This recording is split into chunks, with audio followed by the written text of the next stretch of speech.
shadows of the reactor. In the heart of Singapore, where the skyline kissed the heavens, there stood the Kranji nuclear power plant, a marvel of modern engineering.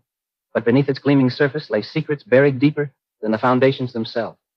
The plant's operations had been hailed as a triumph of technology, promising a future of clean energy. Yet the whispers of discontent grew louder among the workers, who often spoke of strange occurrences and unsettling visions that plagued them after long shifts. It began on a humid evening in July. A routine maintenance check uncovered a minor leak in the reactor coolant system. Nothing alarming, they thought. But as the engineers worked late into the night, an unexpected surge in radiation levels triggered alarms throughout the facility. Panic ensued, but the higher-ups dismissed it as a false alarm. They sealed off the reactor, vowing to investigate the issue in the morning.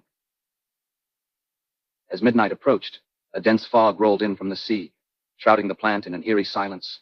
In the control room, a junior technician named May felt an inexplicable dread wash over her. She glanced at the monitors, her heart racing as they flickered ominously. Suddenly, the lights dimmed, plunging the room into darkness. The emergency generators kicked in, casting an unsettling red glow over the frightened faces of the staff. Then the screams began. They echoed through the halls, a cacophony of terror that sent shivers down May's spine. She and her colleagues rushed toward the source, their flashlights cutting through the fog like knives. What they found was beyond comprehension. Their fellow workers, twisted and grotesque, had transformed into ravenous, shambling figures driven by an insatiable hunger. Their eyes, once filled with life, now glowed with a haunting emptiness, reflecting the horrors of radiation exposure. The outbreak spread like wildfire, turning the power plant into a hellish landscape. May barely escaped, fleeing into the streets of Singapore, now engulfed in chaos. The once bustling city was overrun by the undead, their moans mingling with the distant wails of sirens. Buildings that had stood for decades crumbled as citizens turned on each other, desperately trying to survive the nightmare that had consumed their home. Days turned into weeks, and the government declared a state of emergency. But it was too late.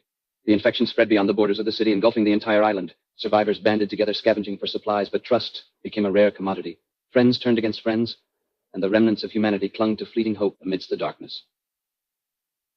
May found refuge in an abandoned shopping mall, where a small group of survivors had formed a makeshift community. They shared stories of what life used to be, memories that felt like distant dreams. Yet every night, the relentless moaning of the undead echoed outside, a constant reminder of their grim reality. One fateful night, as the fog rolled in thicker than ever, May awoke to a chilling silence. The usual sounds of the undead were absent, replaced by an unsettling stillness. Panic surged through her as she crept to the window. What she saw sent a jolt of terror through her veins. The zombies were gathering, their heads turned toward the mall as if sensing something. In the darkness, a figure emerged from the shadows, a man she recognized as one of the power plant engineers, now a hollow shell of his former self. His body was ravaged, skin peeling and eyes sunken, but his expression was one of haunting clarity.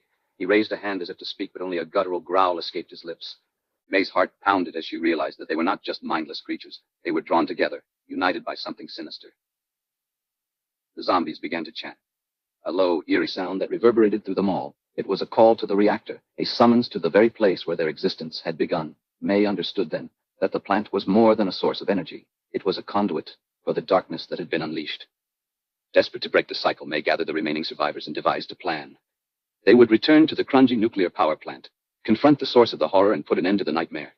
Armed with makeshift weapons and the flickering hope of survival, they journeyed through the overrun streets, facing the undead hordes that now roamed freely. As they approached the plant, the fog thickened, and the ground trembled beneath their feet. The air was heavy with an unnatural energy, a reminder of the horrors that had transpired within its walls. The group fought their way inside, battling the relentless waves of zombies, until they reached the reactor room, where the heart of the nightmare pulsed ominously. In that moment, May understood. The reactor was unstable, a ticking time bomb fueled by the radiation that had transformed them all. With no time to spare, she initiated the self-destruct sequence, knowing it was their only chance. As the countdown began, the zombies surged forward, drawn to the energy that radiated from the reactor. With minutes to spare, May and her group escaped into the night, the facility collapsing behind them in a blinding flash of light and a deafening roar. The explosion lit up the sky, casting shadows over the city, shadows that danced and twisted, echoing the horrors that had unfolded. In the aftermath, the island lay in ruins, a graveyard of memories and lost souls.